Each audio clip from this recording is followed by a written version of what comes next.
दोस्तों, संजय राउत मुंबई की Arthur road jail के अंदर बंद हैं और राउत के हालात बेहद मुश्किल हैं। हम लगातार आपको संजय राउत का अपडेट दे रहे हैं। अब इस बीच सबसे बड़ी खबर जेल से आ रही है, जेल के अंदर से आ रही है, जहां राउत अचानक गश खाकर गिर गए। जी हां दोस्तों, राउत की हालत खराब हो गई, पसीना पसीना हो गए और एम्बुलेंस तक बुलानी पड़ गई। और ये सब कुछ हुआ रात में। जी हाँ, दिन के उजाले में नहीं बल्कि रात के अंधेरे में अचानक संजय राउत की कंडीशन बिगड़ गई, खराब हो गई, इमरजेंसी की हालत हो गई। इसके बाद तो बवाल मच गया, जेल में हड़कंप मच गया और आनन फानन में बहुत कुछ हो गया। तो क्या हुआ 16 अगस्त की रात मुंबई की आर्थर रोड जेल के अंदर रात के 1:30 बजे क्यों मच गया हड़कंप? कैसे धरती पर नर्क भोग रहे हैं संजय राउत? सब कुछ आपको दिखाते हैं, बताते हैं। आप भी वीडियो को लाइक और शेयर कर अपना प्यार और सपोर्ट दिखाएं और राउत के हालात पर कमेंट करके अपनी बात, अपनी राय जरूर रखें। चैनल के साथ जुड़कर चैनल को सब्सक्राइब कर हमारी आवाज बने। तो संजय राउत कहते थे, मैं झुकेगा नहीं, मैं टूटेगा नहीं। तो वही संजय राउत झुक भी गए हैं, टूट भी गए हैं और टूटकर बुरी तरह से बिखरने भी लगे हैं, क्योंकि जेल के अंदर हालात ही उनके ऐसे हो गए हैं।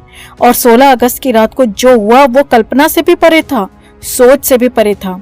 संजय राउत की कंडीशन अचानक ऐसी खराब हुई कि इमरजेंसी आ गई, एम्बुलेंस बुलानी पड़ी और ये किसी को अंदाजा तक नहीं था कि राउत के साथ ऐसा भी हो सकता है। असल में वैसे ही संजय राउत की हालत खराब है।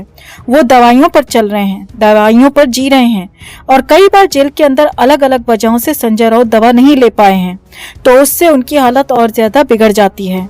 हार्ट पेशेंट होने के चलते उनकी समस्या पहले से ही बढ़ी हुई है। अब जेल सूत्रों के हवाले से खबर है कि 16 अगस्त की शाम को सब कुछ ठीक था। वैसे भी जेल सूत्रों का कहना है कि अक्सर दिन में संजय राउत ठीक रहते हैं, लेकिन रात में वो बेचैन हो जाते हैं, क्योंकि दिन में तो उजाले में कुछ न कुछ करने के लिए रहता है, लेकिन रात उनको रास नहीं आती और उनकी बेचैनी बढ़ जाती है। और इसी वजह से वो रात भर अक्सर परेशान रहते हैं, क्योंकि ये एक दिन का नहीं बल्कि लगातार या कहें कि करीब करीब हर रोज का ही मामला है कि संजय राउत रात में बेचैन रहते हैं। और इसीलिए बाहर खड़े बंदी रक्षक भी ज्यादा लोड नहीं लेते, टेंशन नहीं लेते। लेकिन यहाँ तो मामला कुछ और ही होने वाला था। अब जेल के सूत्रों के मुताबिक 16 अगस्त की रात को संजय राउत ने घर से आया खाना भी खाया। हालांकि खाना थोड़ा सा ही खाया, जबकि उनके घर से कई तरह का खाना आता है, लेकिन वो इससे ज्यादा खाते नहीं है, क्योंकि खाना भले ही घर का हो लेकिन आसपास तो माहौल जेल का है, हालात जेल के ही हैं। अब राउत ने खाना खाने के बाद दवा भी ली और करीब 10 बजे जेल की सेल में लाइट्स ऑफ हो गईं। हालांकि बाहर की लाइट्स चलती रहती हैं, ऑन रहती हैं, जिससे कि अंदर कुछ न कुछ उजाला रहता है, लेकिन सेल में लाइट्स ऑफ हो जाती हैं ताकि कैदी सो सकें और सुबह जल्दी उठ सकें। जेल सूत्रों के मुताबिक सबसे पहले संजय राउत ने रात को 11 बजे के आसपास बेचैनी की शिकायत की थी। जी हाँ, उनके पास मौजूद बंदी रक्षकों को ये जानकारी दी थी। हालांकि संजय राउत के पास इसकी दवाएं भी हैं, वो कई तरह की दवाएं अपने पास रखते हैं और इसके बाद संजय राउत ने उनमें से ही कोई एक दवा भी ली। अब वो दवा किस बात की थी, वो बेचैनी की थी या फिर कोई और रूटीन अन्य बीमारी की थी, ये नहीं पता चला। लेकिन हाँ, रात को 11 बजे के आसपास संजय राउत ने पहले बंदी रक्षकों को बताया और फिर अपनी दवा भी ली। हालांकि यहाँ पहले बंदी रक्षकों को लगा होगा कि ये रूटीन मामला है, क्योंकि संजय राउत तो अक्सर हर रोज परेशान ही रहते हैं, रात को उनकी बेचैनी बढ़ती रहती है। अब जेल सूत्रों के मुताबिक संजय राउत की हालत उस दवा को लेने के बाद और ज्यादा खराब होने लगी। राउत कभी उठते, कभी बैठते, कभी खड़े होकर सेल में ही चलने लगते, चक्कर लगाने लगते, कभी बैठ जाते और ये सब कुछ काफी देर तक चलता रहा।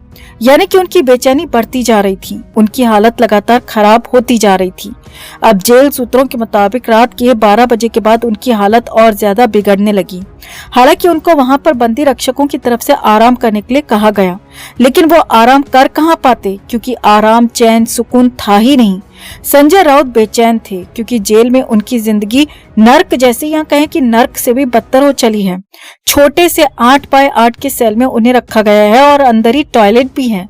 वहीं पर नहाना धोना सब कुछ करना होता है और बदबू ऐसी कि वहाँ कुछ पल रहना मुश्किल है। लेकिन राउत तो वहीं पर 24 घंटे रहते हैं और यही उनका ठिकाना है। लंबे समय तक ये ठिकाना होने वाला है और इसीलिए तो कहा जा रहा है कि संजय राउत धरती पर नर्क भोग रहे हैं। खैर, आगे बढ़ते हैं। रात के 1 बजे के आसपास संजय राउत की हालत और ज्यादा खराब होने लगी। अब जेल सूत्रों के मुताबिक संजय राउत को खूब पसीना भी आया। संजय राउत की घबराहट बढ़ने लगी थी और इसी दौरान रात के करीब 1:30 बजे के आसपास जेल सूत्रों के मुताबिक संजय राउत अचानक से बैठ गए। जी हाँ, इस दौरान खड़े थे लेकिन ऐसे बैठे कि जैसे कोई गश खाकर गिर जाता है, बैठ जाता है। जी हाँ, जेल सूत्रों के मुताबिक हालत बिल्कुल वैसी ही थी। तुरंत ही जेल के अंदर हड़कंप मच गया क्योंकि संजय राउत हाई प्रोफाइल कैदी हैं। उनकी सिक्योरिटी खासी टाइट है और इसे लेकर जेल प्रशासन भी चौकन्ना है और तुरंत ही सिक्योरिटी बंदी रक्षकों ने खबर दी कि राउत की हालत खराब है। वो पसीना पसीना हो चुके हैं और गश खाकर गिरने जैसे हालात हो गए हैं। बेहोशी जैसी कंडीशन आने वाली है। अब तुरंत ही सिक्योरिटी ने सेल का लॉक खोला और संजय राउत को बाहर निकाला। जी हाँ, जेल सूत्रों के मुताबिक ये सब कुछ रात के 1:30 बजे हो रहा था जब संजय राउत को उनकी सेल से बाहर निकाला गया। अब इस दौरान एम्बुलेंस को भी कॉल करके बुला लिया गया कि अगर कोई ज्यादा दिक्कत होगी तो फिर जे अस्पताल ले जाया जाएगा, लेकिन उन्हें फिलहाल वहां पर तुरंत ही मेडिकल रूम में ले जाया गया और एम्बुलेंस को बुला लिया गया। मेडिकल रूम में डॉक्टर को भी बुलाया गया और तुरंत ही संजय राउत का चेकअप किया गया। राउत की हालत खराब थी। अब जेल सूत्रों के मुताबिक हाथ और पैर बिल्कुल ठंडे हो रहे थे। पसीने की वजह से हालत और ज्यादा खराब थी और आंखों से आंसू बह रहे थे। जी हाँ, जेल सूत्रों के मुताबिक संजय राउत की आंखों से आंसू निकल रहे थे और जेल सूत्रों के मुताबिक कि राउत का बीपी नॉर्मल से काफी कम हो गया था। जी हाँ, बीपी लो हो गया था और इसी वजह से बेचैनी बढ़ गई थी, घबराहट बढ़ गई थी और उसी वजह से संजय राउत पसीना पसीना हो गए थे और बेहोशी जैसी हालत आने वाली थी। तुरंत ही संजय राउत को इंजेक्शन दिया गया। हालांकि जिस तरह से हाई बीपी की दवाइयां होती हैं उस तरह से लो बीपी की कोई स्पेसिफिक दवाई नहीं होती है, लेकिन फिर भी उन्हें वहां पर इंजेक्शन दिया गया। मेडिकल रूम में ही उन्हें रखा गया। उनके पैरों में मालिश की गई, उनके पैरों के तलवों को मला गया और काफी देर यानी कि करीब 3 घंटे तक संजय राउत को वहां पर ऑब्जर्वेशन में रखा गया। उनका इलाज किया गया और उसके बाद जब संजय राउत नॉर्मल हो गए, नॉर्मल फील करने लगे तो उन्हें वापस सेल में शिफ्ट किया गया। हालांकि राउत को तब से लगातार ऑब्जर्वेशन में ही रखा गया है और तब से लगातार राउत पर नजर रखी जा रही है। अब जेल सूत्रों का कहना है कि संजय राउत का दिन तो जेल में कट ही जाता है कुछ न कुछ करके, लेकिन राउत के लिए रात काटना मुश्किल हो रही है और इसी वजह से रात में राउत की कंडीशन ज्यादा बिगड़ रही है, हालत ज्यादा खराब हो रही है और यही रात को 1:30 बजे भी हुआ। हालांकि एम्बुलेंस बुलाई गई थी पर इसकी जरूरत पड़ी नहीं, लेकिन जो भी हो संजय राउत की हालत खराब है, वाकई में खराब है।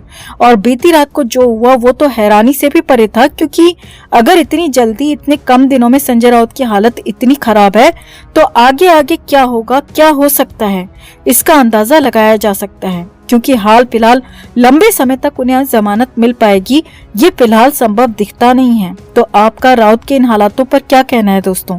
कमेंट में आप भी अपनी बात, अपनी राय जरूर रखें और वीडियो को लाइक और शेयर कर अपना प्यार और सपोर्ट भी जरूर दिखाएं।